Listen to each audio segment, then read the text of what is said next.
Hello guys, তোমরা দেখো, আজকে আমি একটা নতুন রেসিপি বানাচ্ছি চাল কুমড়া দিয়ে, কাঁচা নারকোল দিয়ে।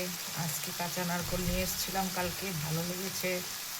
এটা দিয়ে ভাবছি কিছু একটা রেসিপি বানাই। চাল কুমড়াটাও থেকে গেছে, বানাবো বানাবো বলছি। এটা চাল কুমড়ার ঘন্ট হচ্ছে, ঘন্ট। এটার মধ্যে এখন এই দুধ দিয়ে দিব, চাল, পাঁচফোড়ন, সম্ভার। নতুন রেসিপি, প্রথম বানালাম আজকে, দেখি খেয়ে কীরকম লাগে। নিরামিষের মধ্যে খুব সুন্দর। নারকলও আছে, কাঁচা নারকল দেখতেই পাচ্ছ, কাঁচা লঙ্কা।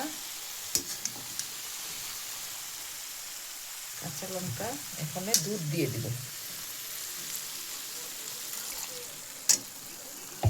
বাস এটা বয়েল হবে, ঘন্টার মতো হয়ে যাবে।